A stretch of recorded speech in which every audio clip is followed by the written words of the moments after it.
Bueno, ahora sí. Bueno, ahora sí ya estamos grabando. Buen día. Saludo a todos. Antes de que empiece a comentar un poquito el suelo, ¿alguna duda, alguna pregunta, alguna inquietud?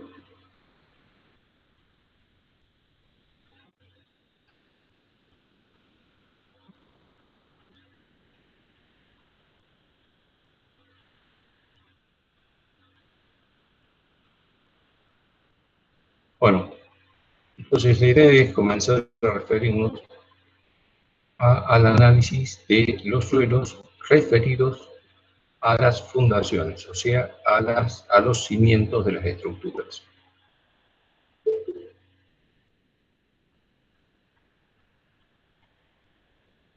¿Qué entendemos por suelo? Llamamos suelo a los agregados naturales de granos minerales con o sin componentes orgánicos que pueden separarse por medios mecánicos sencillos o que se presentan disgregados. Se excavan, parten en trozos con esfuerzos débiles, por ejemplo, el pico y la pala. Supongamos que esta fuera la línea del terreno que separe el suelo de la parte exterior. Y aquí tuviéramos la estructura, la cual necesitaríamos fundar, o sea, poner una estructura que intermedia para que soporte el esfuerzo. La situación del suelo sería esta. El suelo sería este elemento respecto a esta fundación, respecto a esta estructura. Esta sería la posición del suelo en la parte que le corresponde.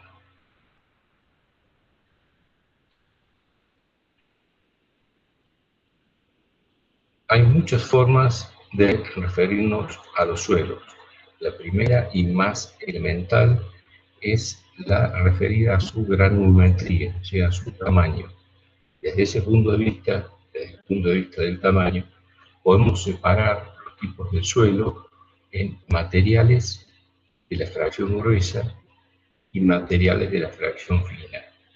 Lo límite es 0,075 milímetros, o sea, un tamiz número 200. Si colocamos un tamiz de malla tipo 200 y zarandeamos el material retenido sería este, y el material pasante por la zaranda sería este. Este es el límite que separa la fracción gruesa del suelo de la fracción fina. A su vez, dentro de la fracción gruesa tenemos de más chico más grande arena y grava. Y en la fracción fina, arcilla y limo. Entonces sería grava, arena, limo y arcilla.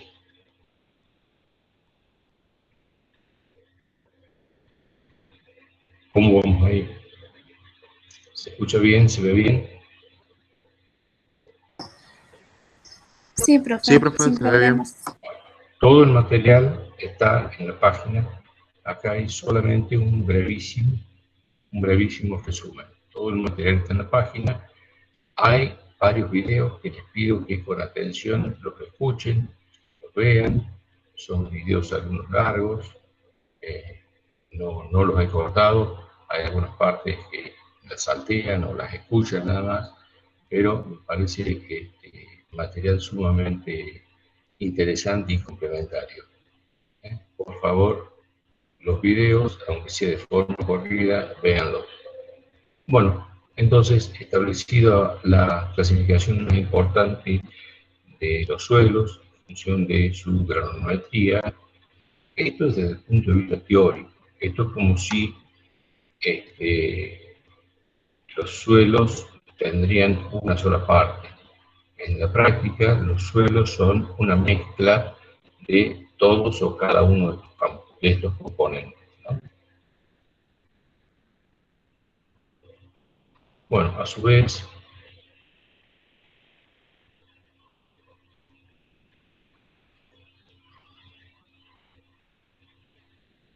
su vez, acá tenemos la clasificación de recién, el tamiz 200, o sea, una distancia entre hilo y hilo del tamiz de 0,75 milímetros. ¿Sí? Separa la grava de la parte gruesa de la parte fina. A su vez, el tamiz número 4, o sea, una separación entre malla de 4,75 milímetros, separa la grava y la arena.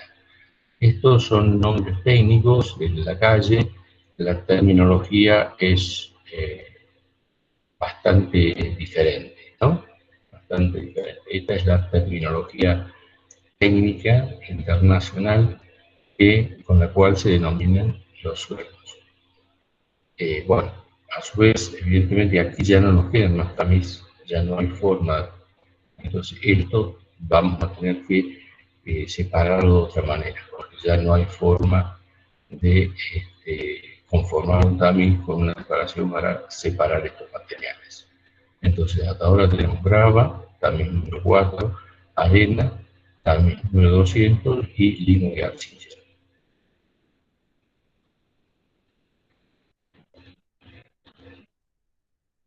Bueno, las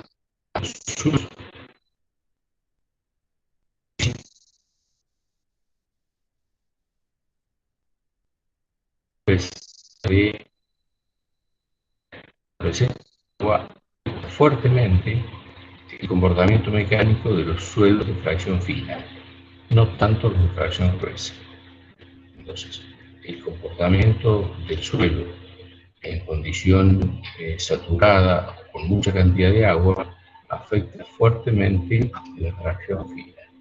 Nosotros recordemos que el suelo con el cual pensamos fundar el suelo tiene que tenemos que prever su comportamiento para los próximos 10, 20, 30, 40, 50 años. Entonces, tendremos que considerar la situación más desfavorable, la más desfavorable que se pueda presentar. Una de ellas es la condición de saturado, o sea, lleno de agua. En esa circunstancia, si el material fuera grueso, su incidencia sería relativamente pequeña, pero en el caso de que fuera una fracción fina, su incidencia es importantísima.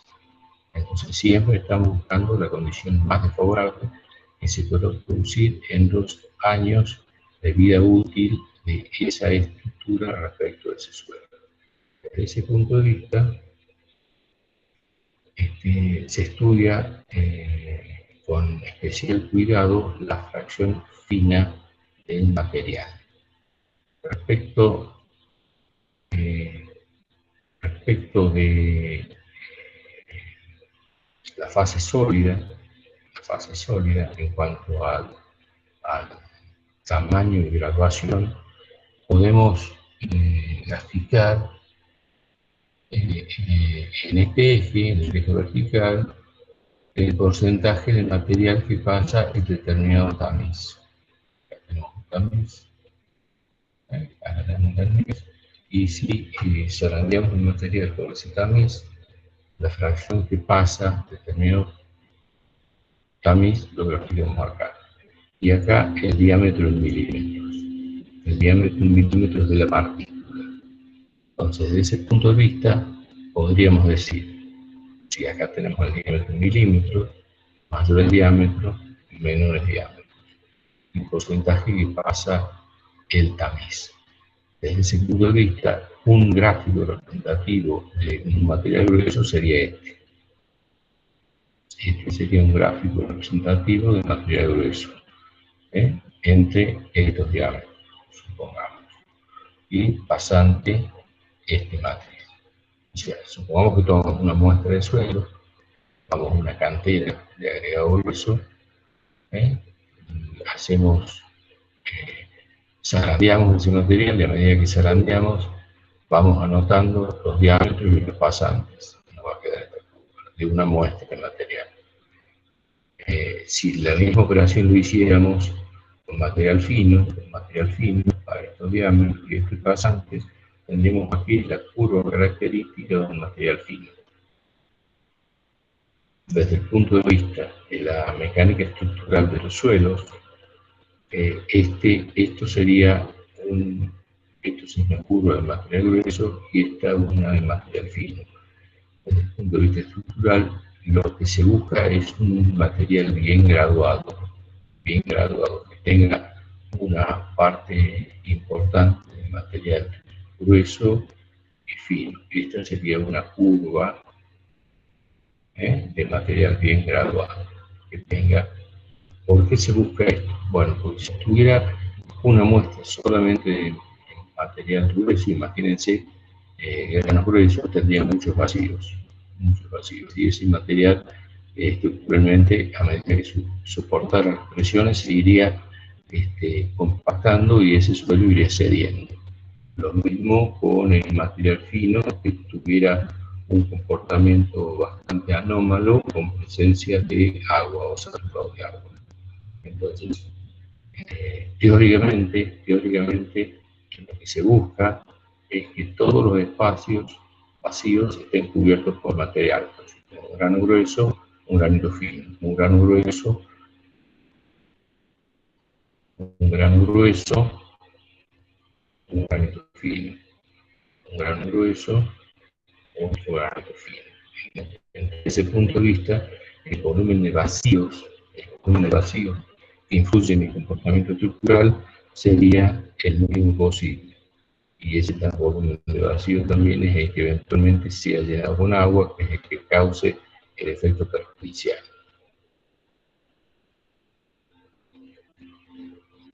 Bueno, dentro del suelo, desde el punto de vista del comportamiento mecánico, se reconocen tres fases. La fase sólida, que es el grano del material árido, obviamente dicho. Esta es la piedrita. Esta es la piedrita. Esa es la fase sólida, el verde. Tendríamos una fase líquida que sería el contenido de agua o de líquido que pueda estar entre los granos. La fase líquida.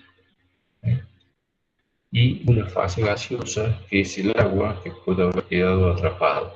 Perdón, la fase gaseosa, que es el aire que puede haber quedado atrapado entre las piedras.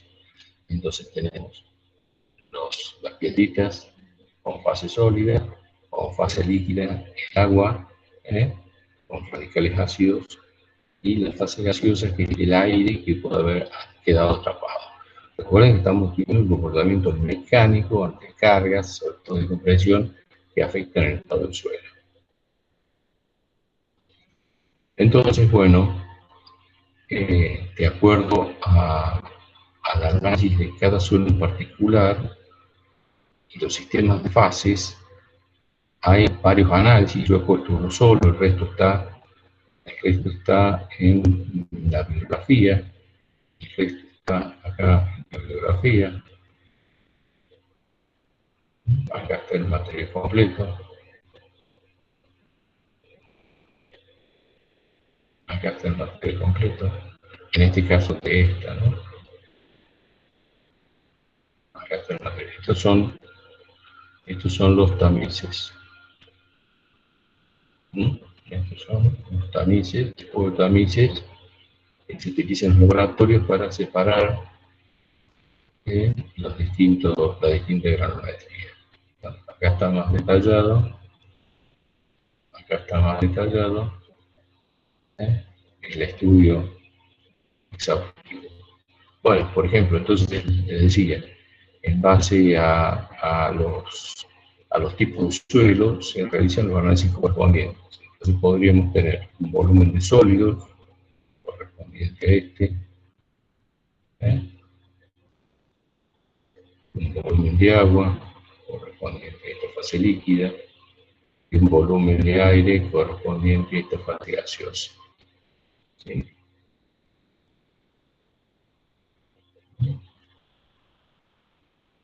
Entonces este es el volumen total y este es el volumen de vacíos. el volumen de vacíos.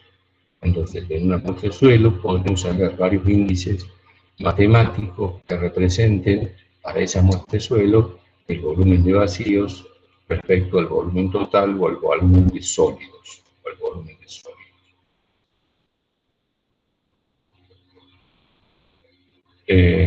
Bueno, entonces les decía, los análisis más detallados se realizan respecto a la fracción fina del suelo,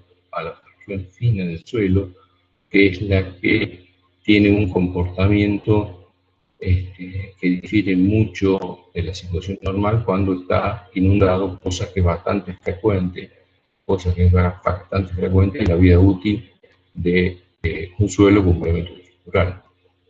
Por repetir, tendremos unos 10, 20, 30, 40 años que va a funcionar este elemento estructural acá. ¿Sí? En algún momento este suelo fino puede estar saturado, entonces su comportamiento mecánico varía mucho. Entonces, para ello se estudian mucho las propiedades plásticas, no elásticas, plásticas de los suelos de fracción fina. Entonces, ¿cómo se determinan? Y bueno, de estos valores surgen unos índices. El índice de plasticidad es la diferencia entre el límite líquido y el límite plástico. Está detallado en los documentos. Está detallado acá en los documentos. ¿Sí? Por supuesto, no hay que aprenderse nada de memoria. No hay que aprenderse nada de memoria. Aquí tenemos los diferentes estados. Entonces, desde ese punto de vista,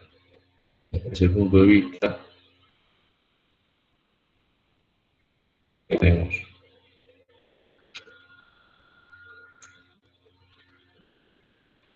de acuerdo al porcentaje de humedad, más humedad de este lado, límite líquido, límite plástico y límite de refracción del material. Esto hace que este material, superado este límite, pase del estado sólido al estado semisólido, siempre la fracción fina. Si supera el límite plástico, el material estará en un estado plástico. Y si supera una humedad, un contenido de agua grande, superior, ese material estará en estado líquido. Y recuerde que estamos considerando el material de suelo fino. Fíjense que en este caso podría llegar a comportarse como agua ese suelo, en estado líquido, si la condición de saturación de humedad fuera grande o alta, o permitiéramos que eso sucediera. Entonces, en ese caso, nuestro sólido, nuestro suelo como elemento estructural prácticamente no tendría resistencia. Fíjense lo trascendente que resultaría el tema desde ese punto de vista. Bueno, ¿cómo vamos hasta aquí? ¿Dudas, preguntas?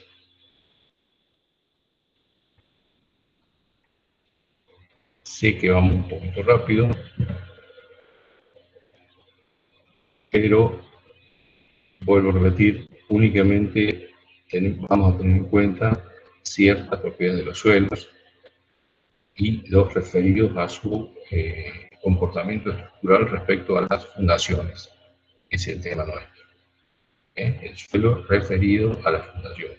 Por supuesto, hay muchísimo para decir del suelo, muchísimo para analizar.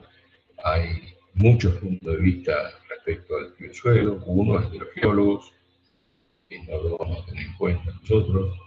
Otro es, por ejemplo, el de los ingenieros viales, que ven el suelo para pavimentos. No lo vamos a tener en cuenta nosotros. Vamos a tener en cuenta la mecánica de los suelos referidos al comportamiento estructural de algún elemento estructural que querramos fundar, por ejemplo, nuestro establecimiento industrial, nuestra fábrica, ¿sí? O eventualmente la casa que ustedes quieran realizar. Bueno, dudas, preguntas hasta aquí. Es muy importante que consulten, muy importante que consulten. No hay muchas oportunidades para consultar, así que si tienen dudas de cualquier tipo, por favor, pregunten. Por favor, pregunten. La idea sería realizar la próxima reunión. En principio ya les confirmaría el miércoles de la semana, el miércoles de esta semana para terminar ya con el tema suelo. La semana que viene ya haber fundaciones y ya la otra evaluar. Ya estamos, ya tendríamos que haber terminado el cuatrimestre, así que no hay mucho tiempo, así que por favor, todas dudas y consultas técnicas o también diciendo, bueno, ¿yo qué hago acá? ¿Qué importancia tiene esto? Yo, ¿qué industrial? ¿Cómo me ubico ante esto? Es importante que consulten, por favor. Vean el material, pónganse en situación de ingenieros industriales, consulten cuando corresponda. ¿Hasta acá vamos bien?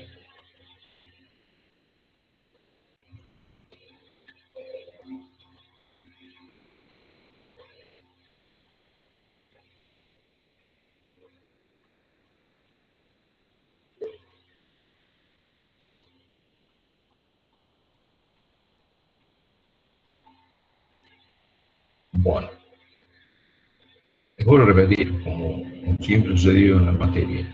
La bibliografía es amplia, es mucha, en algún momento van a sentirse agobiados, hay material que se superpone, hay material, por ejemplo, de determinada documentación o videos que por ahí tienen partes que no corresponden, bueno, la pasan.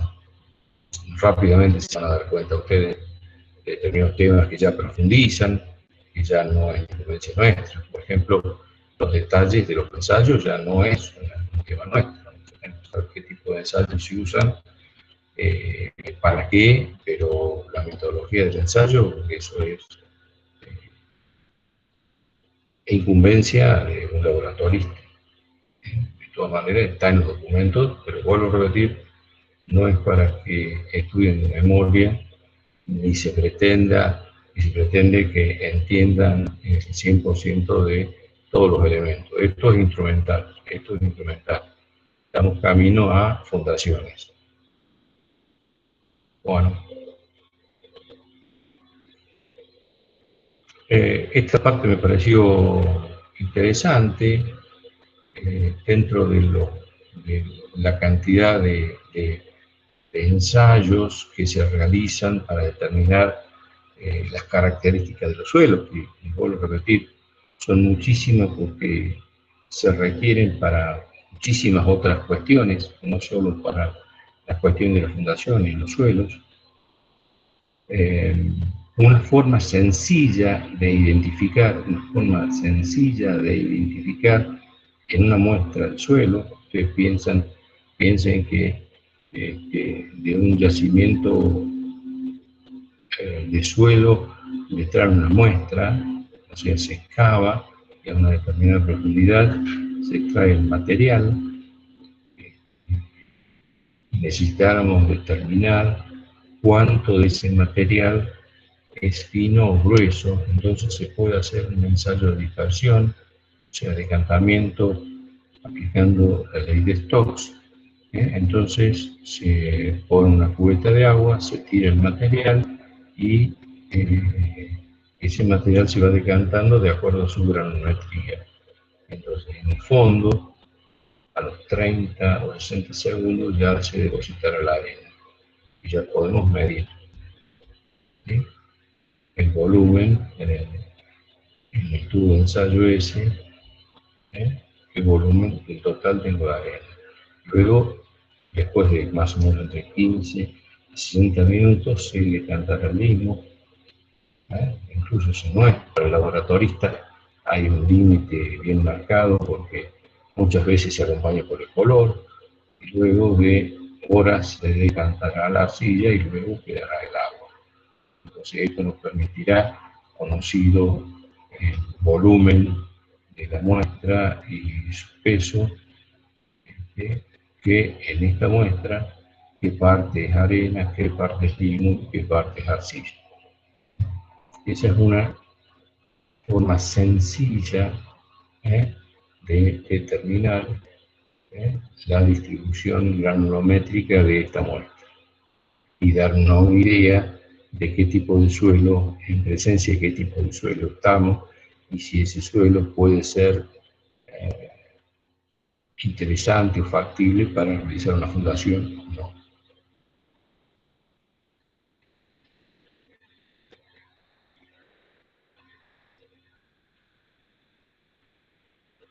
Bueno, continuando con el análisis, también en las tablas está. Entonces dijimos que los suelos son los suelos naturales que encontramos en los terrenos sobre los cuales queremos fundar. Son una mezcla de algunos de los componentes vistos anteriormente. Por ejemplo, si el material fuera una grava ligeramente arenosa, de acuerdo a esta clasificación, debería tener menos del 5% de arena. Si fuera una grava arenosa, entre el 5 y el 20% de arena. O sea, de esta manera podríamos hacer una clasificación elemental del suelo grueso. Entrar una muestra o ver una muestra de suelo grueso, o podríamos buscar dentro de estos límites y ver la clasificación. Por ejemplo, podría ser una arena gravosa. Entonces ya tenemos una idea, no solo de la granulometría, sino del comportamiento estructural del elemento en función de sus componentes. Bueno, ahora vemos dentro de la misma tabla la clasificación de los suelofilos en base a su plasticidad. Recuerden que la plasticidad, el estado plástico que va entre el límite plástico y el límite líquido. Estamos hablando de la fracción fina del suelo.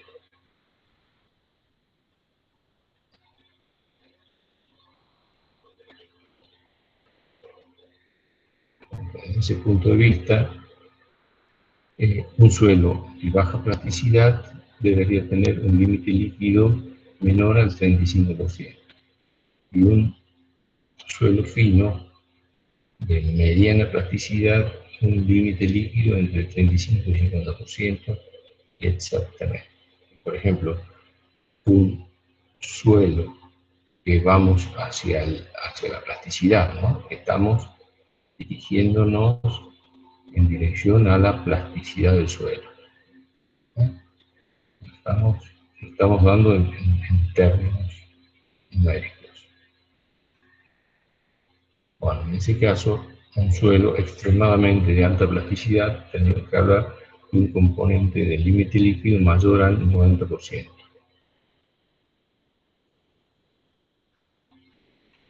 Bueno, esto nos permite ya encarar las mezclas de suelos con una terminología técnica más profunda. En ese caso, los suelos gruesos, desde los suelos gruesos, o sea, de las gravas hacia las arenas, de acuerdo a sus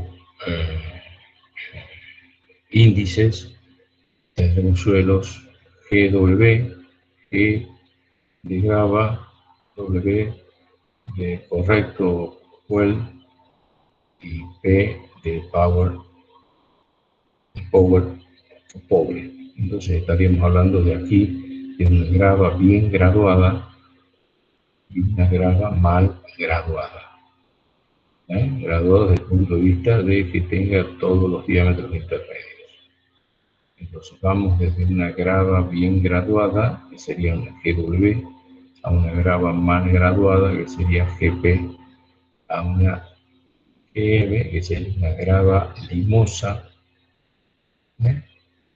M de limo, y GC, una grava arcillosa, C de arcilla, toda la terminología derivada del inglés. Entonces, esta clasificación internacional nos permite ya hablar de qué es lo que necesitamos nosotros, del comportamiento estructural del suelo. Estructuralmente, cómo se comporta el suelo, ya no interesando si es pura grava, pura arcilla, ¿no? Sino en función de cuánta grava, cuánta arcilla, qué comportamiento puede tener. Entonces vamos de una grava bien graduada, grava mal graduada, grava limosa, grava arcillosa, arena bien graduada, arena mal graduada, arena limosa, arena arcillosa. Esto sigue siendo una mezcla del suelo donde el componente de la arena es más importante que el de la arcilla, donde el componente de la arena es más importante que el mismo. Porque estamos en la clasificación técnica de los suelos gruesos. En la diapositiva siguiente, el mismo análisis, pero para los suelos finos. Para los suelos finos, CL, arcilla de baja plasticidad, ML, limo de baja plasticidad. De acuerdo a los límites e índices que ya han sido previamente calculados en laboratorio, obviamente después del laboratorio. Y seguimos descendiendo. Arcilla de baja plasticidad, limo de baja plasticidad. Recuerden que la alta plasticidad complica mucho el comportamiento del suelo. Esto es baja plasticidad, es un suelo fino, pero dentro de todo que tiene un comportamiento relativamente interesante. OL, arcilla orgánica, todo componente orgánico nos complica, en el suelo. Entonces ya vamos hacia suelos más complicados hasta llegar, en este caso, a tener material orgánico, obviamente dicho, que obviamente no es factible con la turba, que no es factible o que no es deseable para la fundación. Dudas, consultas hasta aquí, ¿cómo vamos? Dudas, consultas.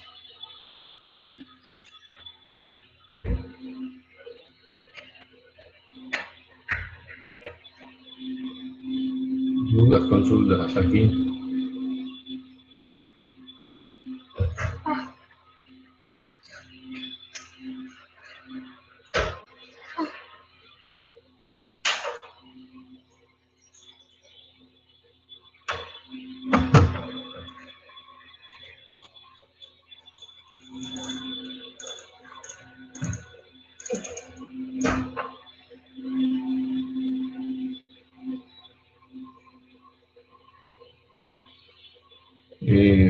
Otro aspecto interesante del comportamiento del suelo es la socavación. La socavación, que es un fenómeno físico, se produce cuando el suelo pierde sustento. Ustedes tengan en cuenta que ahora nos estamos refiriendo a elementos estructurales, por ejemplo, como este camino, que suponemos está trabajando apoyado en forma continua. No es ya las vigas que veíamos, resistencia y materiales, que teníamos un apoyo y otro apoyo y abajo nada. Aquí ya estamos hablando de elementos estructurales como cordón cuneta, pavimento, edificios, plateas, que suponemos que está apoyado, que está 100% apoyado en el suelo. Cuando ese apoyo se pierde, ese elemento estructural que está previsto que esté trabajando estructuralmente apoyado, evidentemente pierde el apoyo y ya no lo puede resistir porque no está diseñado para eso. Entonces la socavación es la pérdida del apoyo del elemento estructural, en este caso el pavimento, y que evidentemente colapsa y provoca accidentes muy graves.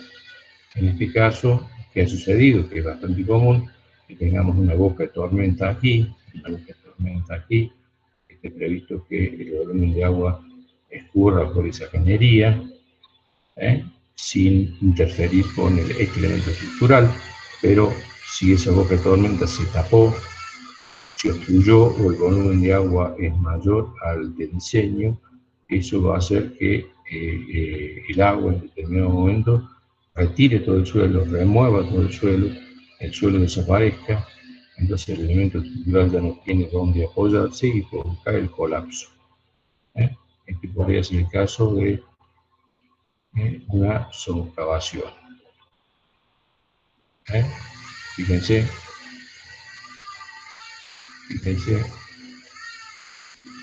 qué pasó acá, algo parecido. Es muy importante la presencia del elemento agua, accidental o no, cómo puede destruir si no está bien previsto, si no está bien analizado, si no está bien mantenido, si no está bien operado, lo que puede producir. También, un fenómeno muy común en toda Latinoamérica, producto de las pendientes, cuando tenemos con pendientes, el deslizamiento. Esto lo vemos todos los días en las noticias, que se produce cuando tenemos grandes pendientes, en periodos de estabilidad o en periodos de seca, o sin la presencia de sismos, que son muy importantes en la región nuestra.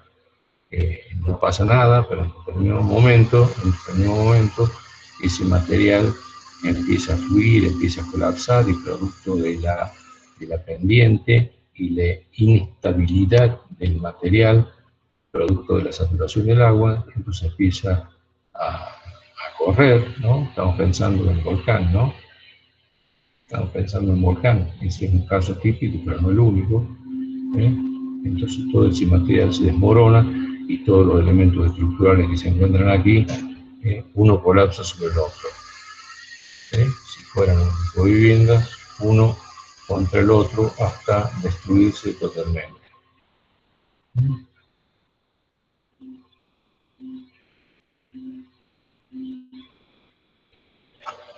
Bueno, dudas y consultas hasta aquí. Profe, y en el caso, como usted dice, cuando no está prevista la cantidad de agua, como vemos que pasa mucho en las rutas nacionales, que llueve y se lleva la ruta, digamos, el agua. ¿Cómo se hace? ¿Cómo se soluciona eso? Bueno, como todo en ingeniería, hay una etapa de diseño que tiene que ser correcta. El diseño tiene que ser correcto. Parte del diseño es evaluar cuáles van a ser los volúmenes de agua que van a ir por esa alcantarilla, por ejemplo, en ese ejemplo. El cambio climático, por ejemplo, no favorece el tema porque los estudios históricos ya no tienen mucho sentido. Hace muchos años, cuando el efecto del cambio climático no era tan importante, se realizaban mediciones y estudios, cosas que hay que hacerlas. O sea, los aforos de los ríos, las mediciones de los vientos, de las presiones, los volúmenes de agua, hay que tener reparticiones instrumental para que hagan los estudios históricos. Habitualmente nuestro país no tiene antecedentes de eso, o se han desmantelado, o si habían, no se ha continuado. Son estudios que hacía la Dirección Hidráulica, por ejemplo, en el caso de los ríos, ¿no? Y después se dejaron hacer, y al dejarse de hacer ya no se cuenta ni siquiera con información histórica, que es muy precaria, pero era algo. Entonces hay que hacer una corrección de la información histórica y de acuerdo al cambio climático y a las construcciones que se están haciendo o están previéndose hacer en la cuenca superior. Por ejemplo, si en la parte superior si va a ser un barrio o un grupo de viviendas, ¿cómo va a afectar eso a la parte inferior? Son estudios bastante complicados, pero hay que hacerlo. Después hay que hacer un buen diseño ingenieril, después hay que verificar que cuando se ejecute de forma correcta, con la calidad requerida, de acuerdo al pliego básico y condiciones, que no se hagan cosas que no corresponden. Y después el mantenimiento, ingeniero. El mantenimiento. Después, como toda obra de ingeniería, hay que mantenerla, cosas que somos muy poco propicios también a realizar tareas programadas de mantenimiento y saber que con anterioridad a la época de precipitaciones hay que limpiar esa zona, hay que corregirla, hay que revisarla, hay que ver si tiene daño. Que, por ejemplo, para este caso, no todo el volumen es líquido, que los ríos traen muchos sólidos. Eso tiene que estar contemplado en el diseño. Y si está mal contemplado en el diseño, hay que mejorar las tareas de mantenimiento y prevención, y hay que tener unas brigadas para que limpien las alcantarillas o los desagües en forma preventiva. Bueno, se hace de esa manera, como todo en ingeniería. ¿Algo más? Profe, Sí. en los cuadros que mostró de clasificación de los suelos, ahí para elegir de qué depende, digamos, cuál es el más conveniente para tal fundación o cómo Bien, se decide. bien. Estamos tentados a tratar de elegir el mejor suelo, pero eso no tiene mucho sentido, porque cuando pensamos como ingenieros nos damos cuenta de que el suelo no es una variable que nosotros manejemos. O sea, ustedes ahora pónganse en la situación de que supongamos que tienen un determinado terreno, ya que lo han adquirido, lo van a adquirir para hacer la fábrica. Y en ese terreno está el suelo que está. ¿De acuerdo? El tema sería, desde el punto de vista de la ingeniería industrial, cuál sería la forma más económica, sencilla, rápida y efectiva de determinar en ese terreno qué tipo de suelo tenemos.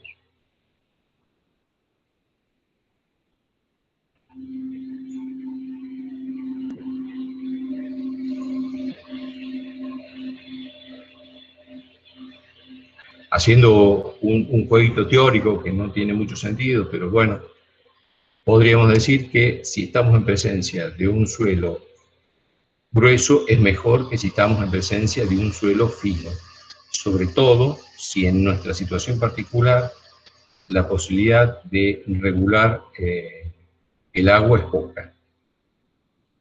Si estamos en presencia de un suelo fino. Y podemos asegurar que durante la vida útil de esa construcción, de ese edificio, la influencia de la humedad va a ser baja, esa es una situación medianamente desfavorable. Si no podemos asegurar eso, estamos en presencia de un suelo mayoritariamente fino, donde no podemos asegurar el manejo del agua, y la situación es muy compleja. Ese suelo prácticamente no va a tener valor soporte, por lo tanto, y llevando al extremo y simplificando tanto, por lo tanto, el valor soporte del suelo, o sea, su tensión admisible va a ser muy baja.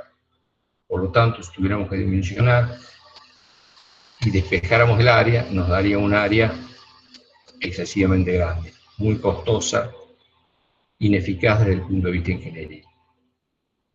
De los suelos, vamos a tratar de simplificarlo, ya vamos a ver con fundaciones, y tratar de determinar su valor soporte, o sea, qué tensión resiste. Ya vimos en resistencia de materiales que si la tensión que se resiste es poca, el área que se requiere es mucha. ¿Sí? Y como el objetivo del ingeniero industrial es la fábrica en sí, lo que necesita es que el volumen y el costo de esa fábrica sea razonable. Si no, el emprendimiento seguramente no tendrá efecto.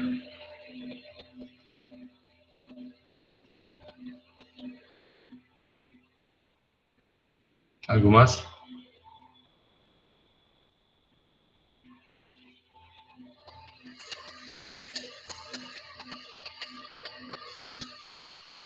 Desde el punto de vista nuestro, es poco sensato pensar que voy a elegir un terreno solamente en función del tipo de suelo. Tal vez yo, como ingeniero estructuralista, podría decir, bueno, a ver, elegí un terreno que tenga un buen suelo para la fundación. Pero ese criterio generalmente no va a ser compatible con el costo del terreno, con su ubicación, con su logística, con su distancia a la zona de la materia prima o a la zona de comercialización, y por un montón de factores logísticos que tienen que ver con la ingeniería industrial y con el producto y con lo que se fabrica, seguramente los criterios para elegir el terreno y su dimensión van a ser otros. Entonces, seguramente en ese terreno, o porque el terreno ya está disponible, ya el terreno ya está comprado o está siendo utilizado y estamos haciendo una ampliación. Entonces, seguramente el tipo de suelo es el que habrá. Entonces, el tema se va a limitar a determinar de la manera más rápida, más económica, más sencilla posible, qué características técnicas tiene ese suelo. Y desde ese punto de vista, hay muchos estudios, desde los simples y poco efectivos a los muy complejos, caros y muy efectivos.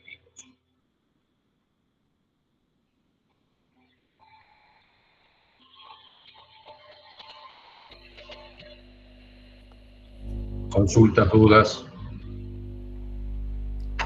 Estábamos viendo sobre los efectos de la humedad. En el caso de los sismos, ¿el suelo que es afectado por la humedad también sería afectado por el sismo? Perdón, ¿me repetís la pregunta? Estábamos viendo, digamos, cómo la humedad puede llegar a influir en el suelo. En el caso, digamos, del tipo de suelo en relación a los sismos, ¿también se verían afectados? ¿Que son afectados más con la humedad? A ver, todos los suelos son afectados por la humedad. Lo que pasa es que en el caso de los suelos finos cambia el estado. Y podría llevarlos a que se comporte como líquido, o sea, como si no hubiera nada, como si estuviera fundando sobre agua. Entonces, los ensayos de laboratorios te van a decir cuán sensible es el suelo tuyo. Obviamente que soluciones ingenieriles siempre va a haber. Si hoy podemos tener ciudades que estén construidas sobre el mar o sobre lagunas, siempre. Lo que pasa es que la solución a veces es tan cara o tan compleja para ejecutar que no tiene sentido. Entonces lo que se trata es de evitar eso. Por ejemplo, si no nos queda otra y tenemos un terreno sobre el cual tenemos que fundar y prevalece el suelo fino, y entonces debemos tratar de, desde el punto de vista ingeniero, controlar la presencia de agua. Por ejemplo, haciendo drenajes. Por ejemplo, usted diría, si fuera esa situación, por ejemplo, no coloques tu fábrica en la zona más baja, en la zona baja de tu terreno, colocar en la zona más alta, de manera que las aguas superficiales de lluvia no la afecten tanto, o hacer drenajes perimetrales para tratar de bloquear la presencia de agua. Desde este punto de vista es muy importante la presencia de la napa freática. La napa freática vendría a ser el nivel de agua que puede existir naturalmente bajo el suelo. Por ejemplo, en un suelo determinado, por ejemplo, puede suceder que a 3, 4, 5, 6, 7 metros exista ya un río subterráneo. Eso se llama nivel freático. Eso es natural, depende de las condiciones del entorno.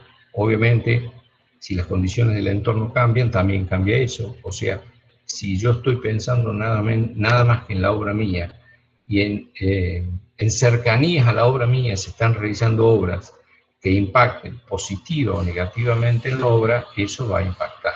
Por ejemplo, para que aumente o disminuya el nivel freático. Entonces, otro elemento a determinar es la presencia de nivel freático en la zona.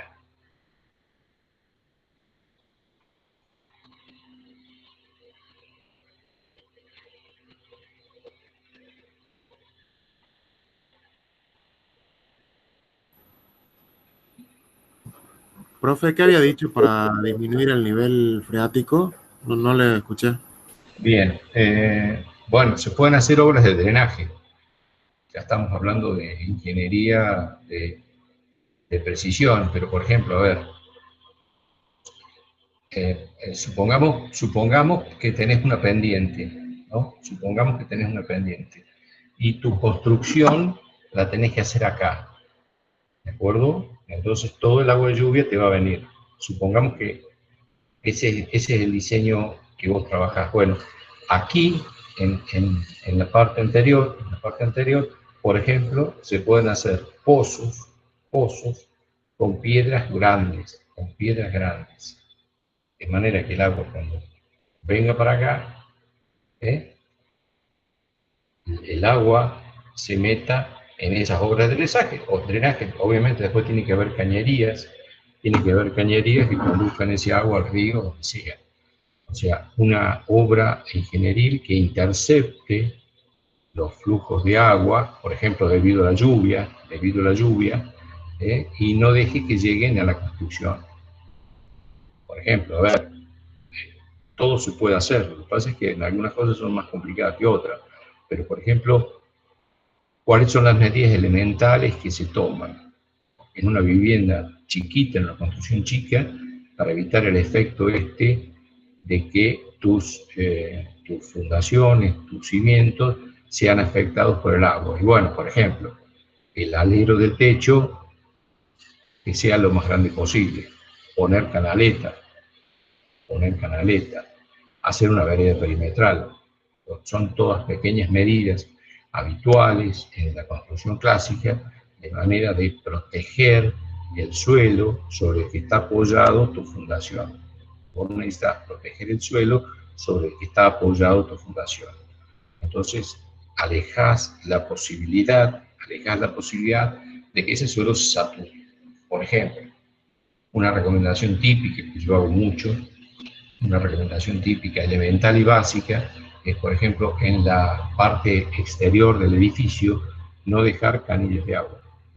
Canillas de agua que en algún momento ese caño se rompe, esa canilla alguien en algún momento la deja abierta, eso corre esa agua afecta y ablanda el suelo, y ese suelo blando hace que la fundación que está apoyada sobre él no lo pueda soportar y todo el edificio, la construcción se agrieta, cede y hasta se puede llegar a caer.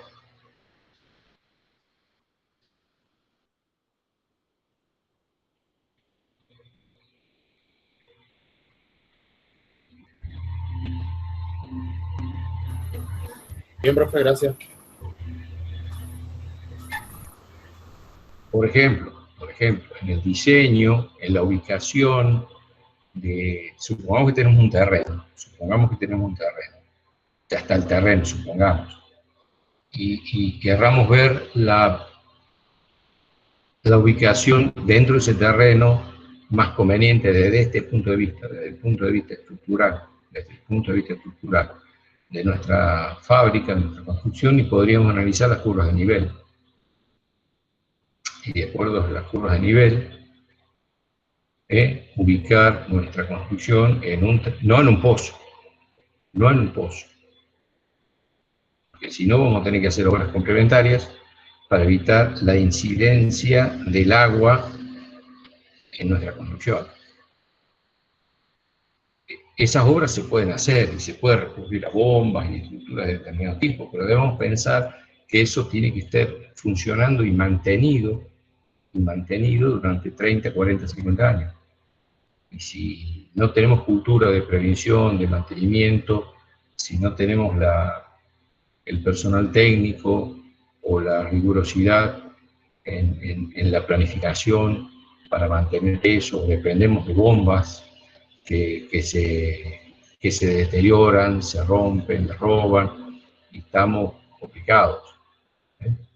Pero, digamos, desde una buena planificación podemos resguardar el tema de la incidencia de la humedad o de la saturación en los suelos.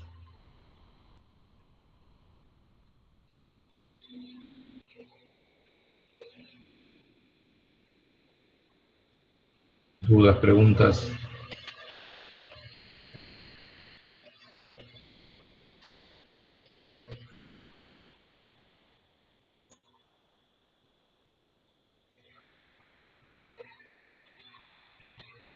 Un tema que deberíamos resolver es, muy bien, si tenemos un terreno definido y en él debemos realizar una construcción, ¿qué tipo de exploraciones vamos a hacer y qué cantidad? Si la exploración del suelo significara la excavación de un pozo para retirar muestras y enviar al laboratorio, cosa que es compleja y cara, ¿cuántas de esas perforaciones y dónde las vamos a hacer? Y en eso debemos participar. Porque si yo fuera parte del estudio de suelo y haría pozos por todos lados, y el estudio sería carísimo y no sé si sería redituable para ustedes. Entonces en eso debe participar. El tipo de exploraciones y elementos con los cuales se van a determinar las características físicas y químicas de los suelos, y tienen que participar ustedes porque son parte integrante del proyecto. Ustedes piensen, desde un punto de vista nomás, de que donde se excava para extraer una muestra, se altera el suelo, ese suelo ya pierde la compacidad, y ese suelo ya queda alterado. Es una cuestión de hacer pozos por todos lados, porque perdemos terreno compactado y nos quedamos con terreno suelo.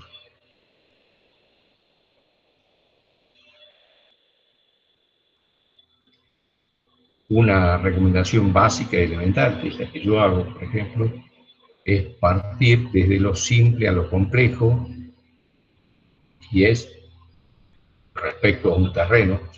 Contamos con un terreno y nuestra necesidad es construir o ampliar nuestra fábrica que esté en él.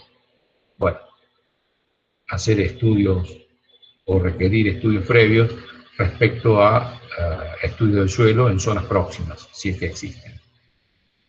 Existen estudios de suelos en lotes, supongamos que estamos en un parque industrial, bueno, es una situación casi ideal, ¿eh? Entonces los estudios de suelos que se hicieron, que no son públicos, ¿eh? Que no están disponibles. Se supone que, bueno, si uno está en la construcción, puede llegar a, si está en la construcción y se dedica a eso, puede llegar a contactarse con profesionales que estuvieron ahí y tratar de negociar esa información, ¿eh? Entonces, estudios de suelo próximos que indican ya tener una información previa, ya tener una idea. Hacer una perforación exploratoria, una,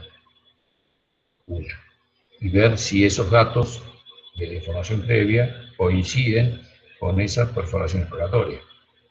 Si coincidirían, estamos en una situación interesante. Ya preliminarmente podríamos decir que el estudio del suelo, ese que hemos hecho, podría ser representativo del resto porque ya tengo una primera coincidencia. Si no coincide, estamos en problema. En líneas generales se dice que todo suelo próximo, cercano, es parecido al anterior. O sea, si yo tengo un estudio de suelo en un sector, supongo en principio que un par de metros para acá a la redonda, el suelo será similar siempre y cuando no haya existido la presencia del hombre. Si ha habido obras humanas anteriores, si han enterrado gasoductos, si han hecho pozos ciegos, si lo han alterado, no. Pero naturalmente, a poca distancia, el suelo no cambia. O sea que en principio podría ser un estudio de suelo acá, en principio podría ser válido para aquí.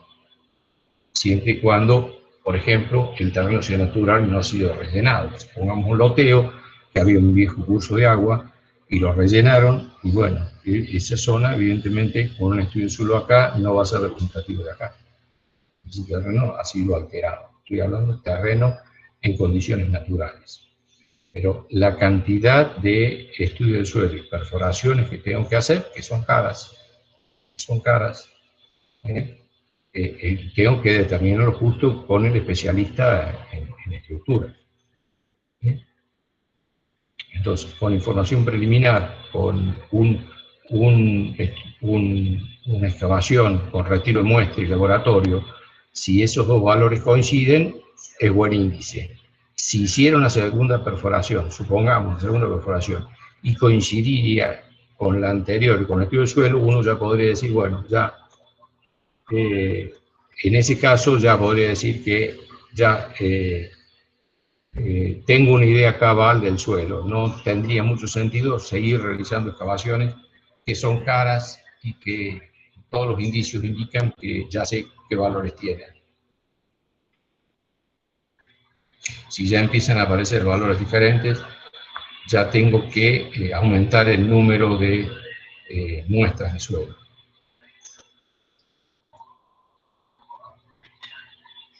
Una excavación común corriente significa hacer un pozo grande para que pueda bajar un personal.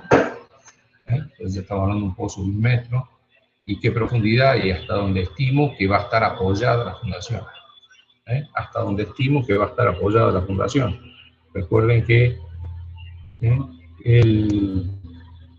la situación es esta.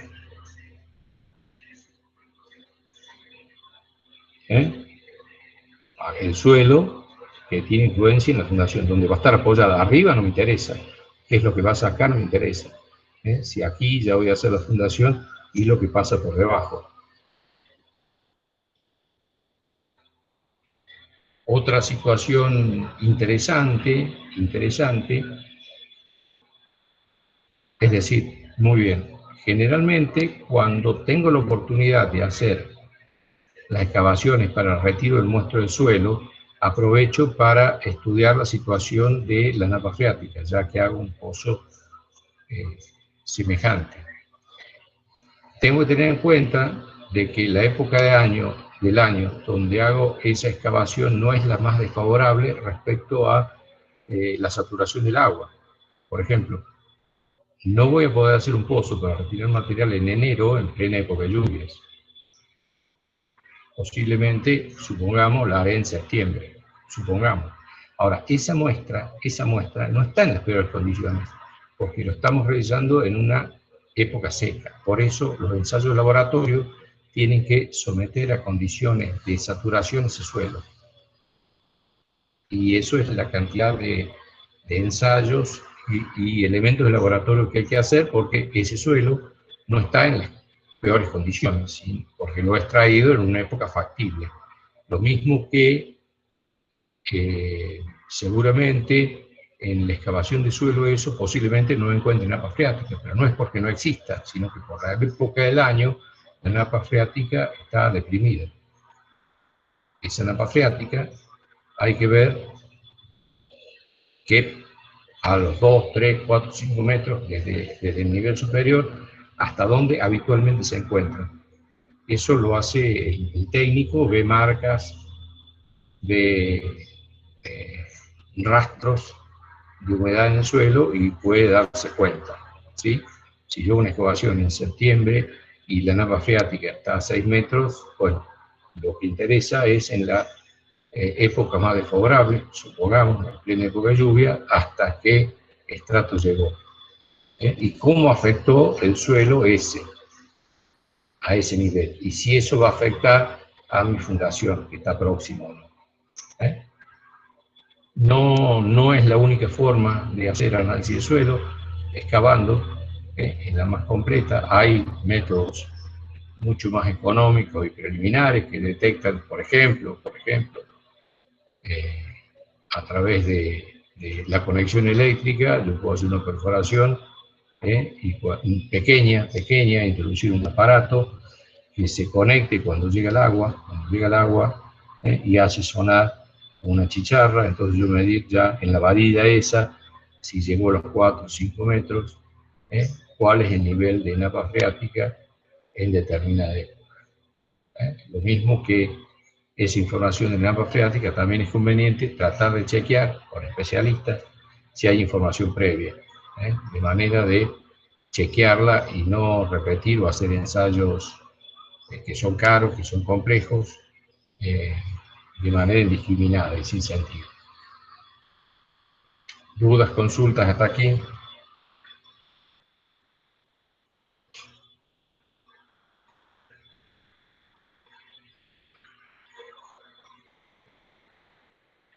¿Dudas, consultas hasta aquí? No, profe.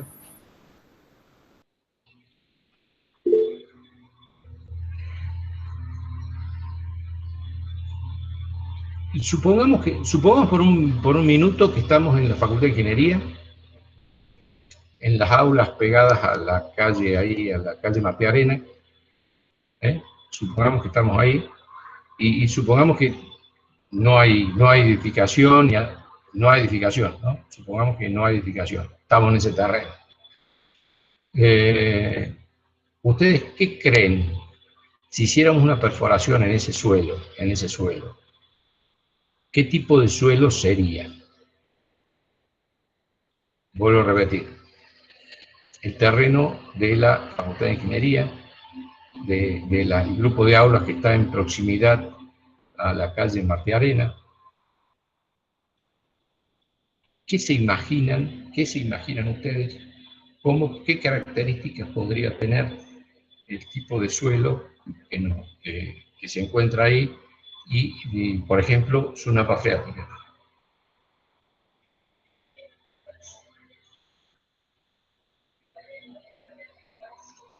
Pedregoso porque está cerca del río, profe, ¿puede ser? Bien, perfecto. ¿Qué más?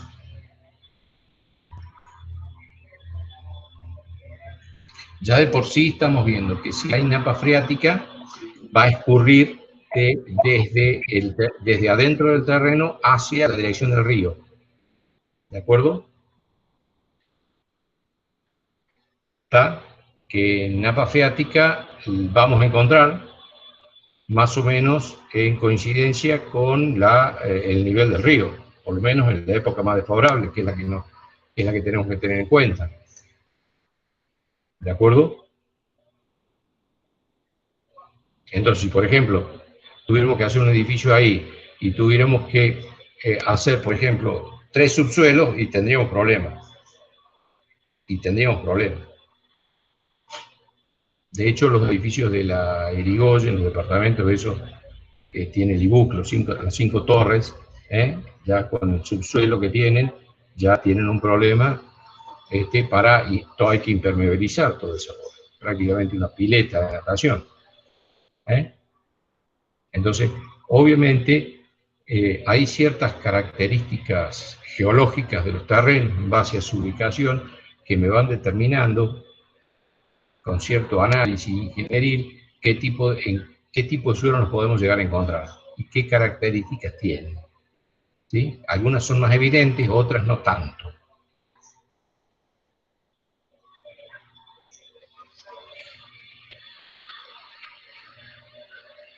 ¿Dudas, consultas?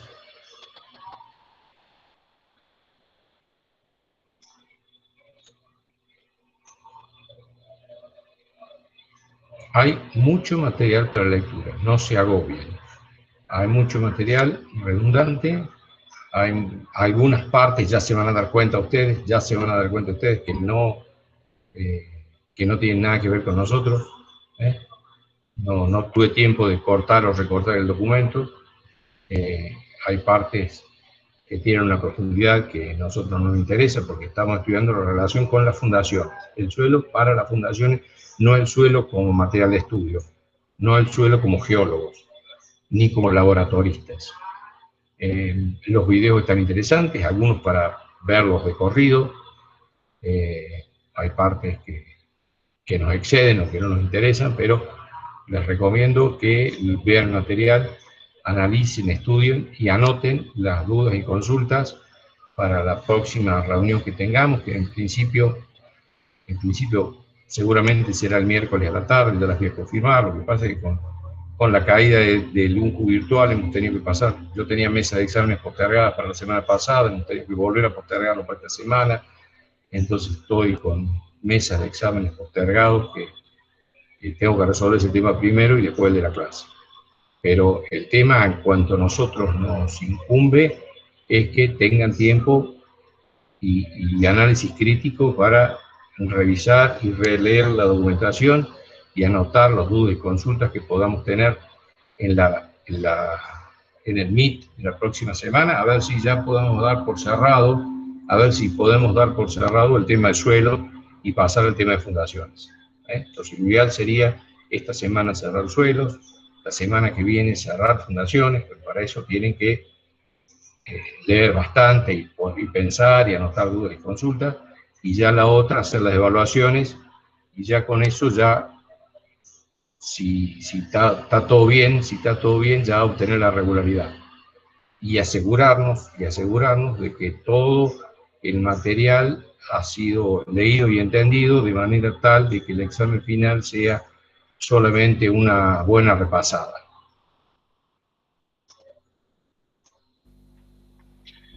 Bueno, dudas, consultas. Profe, Sí. Una pregunta. Sí. Profe, una pregunta. Sí.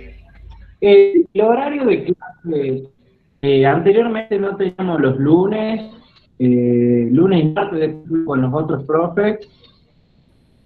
¿Por qué dice usted miércoles? A ver. No, ustedes saben que ya lo hemos comentado varias veces, no tenemos docentes de esta materia. Estamos dando todo de ojitos, somos docentes todos de estática, resistencia y materiales. Entonces, los horarios de cada profe los convenimos. Yo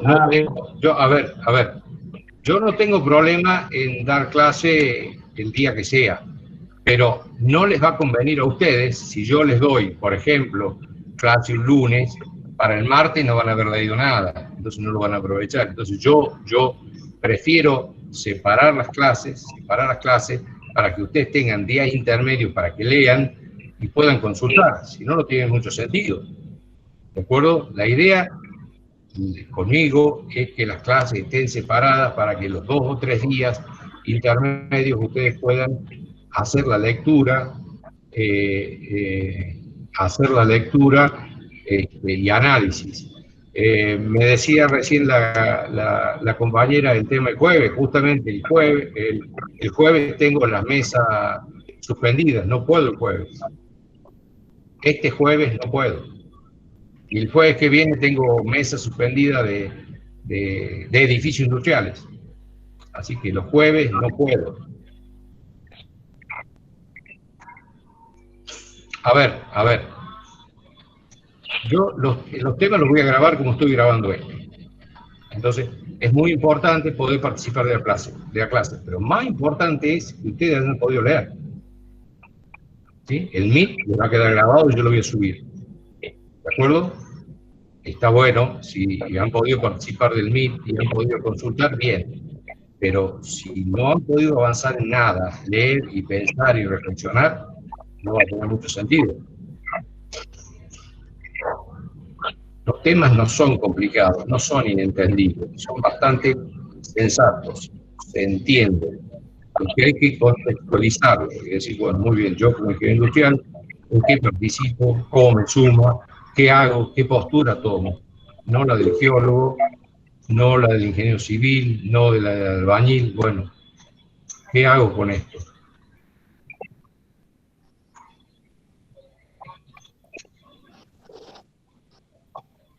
Miércoles 5 de la tarde.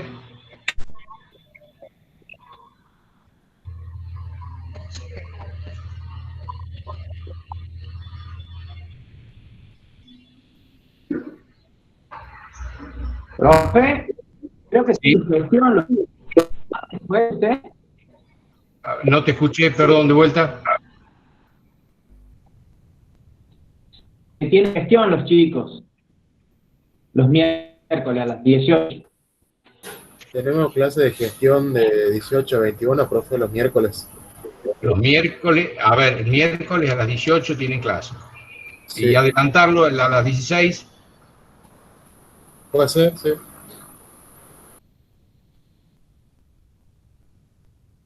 Entonces, en principio, miércoles a las 16. Les vuelvo a repetir, está muy interesante, pero yo le estoy dando el tiempo para que puedan repasar y puedan dar una lectura y puedan ver los videos. Si no, mucho sentido no tiene.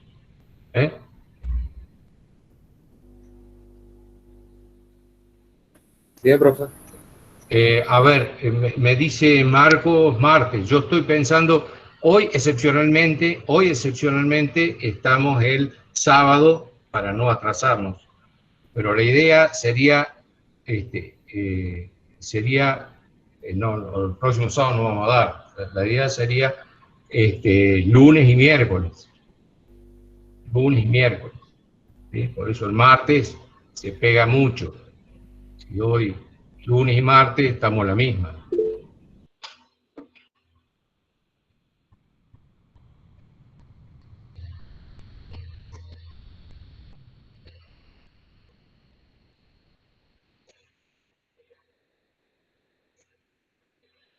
Bueno, a ver, chicos. Miércoles, 16 horas, y de ahí en más hablamos los próximos horarios para la otra semana. ¿Sí? Nos vemos el miércoles a las 16 horas. Y ahí hablamos los horarios para la próxima semana. En principio, yo ya la otra semana, jueves, no puedo. Y la idea es que tengan días intermedios para que puedan procesar lo que vimos en la clase anterior y con esos elementos puedan continuar la lectura. A eso estamos apuntando. Por eso lo separamos y no lo pegamos. ¿Está? Profe, Sí. el tema del recuperatorio del primer parcial. El tema del recuperatorio del primer parcial. Si deben el recuperatorio del primer parcial únicamente y tienen todo lo demás aprobado, obtienen la regularidad.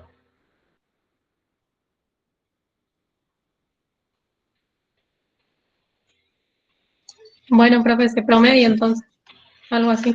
Más o menos. Yo tomo los parciales todos por separado. Bueno, tenemos la posibilidad, en función de que no nos dan los tiempos, de que tengan uno no aprobado. Siempre que tengan, vuelvo a repetir, que creo que es lo que les pasó a la mayoría, aprobadas las presentaciones, aprobado los demás elementos. Tengo que revisar ahora las planillas que me pasaron los ingenieros, pero si deben uno y tienen el resto aprobado, no habría problema.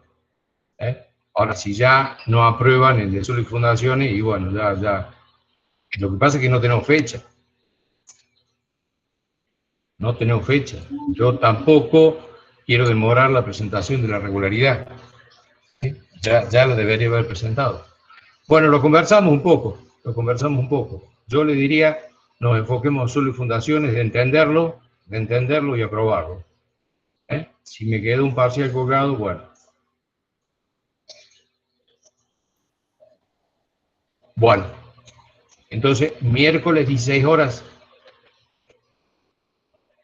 tienen un par de días como para leer y anotar todas las dudas y consultas.